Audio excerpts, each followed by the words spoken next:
এটা হচ্ছে জাম্পারগুলো কেমনে করবেন, এটা হচ্ছে আপনি গুগলে গিয়ে সার্চ করলেই হবে যে vivo Y15s ISP test point অথবা প্রিন্ট আউট যেটাই দেন আপনি ওইটার যে পিকচারটা এটা পেয়ে যাবেন। ওইটা অনুযায়ী হচ্ছে আপনি জ্বালাইগুলা দিবেন। যে যে ক্লোনগুলার সাথে জ্বালাই করতে হয় এগুলো করবেন। আমরা হচ্ছে দেখা করে নিলাম।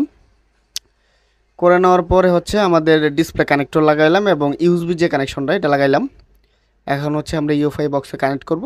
এই দেখুন কানেক্ট করার পর এখান থেকে আমরা ইউএফআই কানেক্ট করলাম। কানেক্ট করার পর ইউএসবি লাইনটা অবশ্যই দিতে হবে, কারণ 5 ভোল্ট ঢুকতে হবে।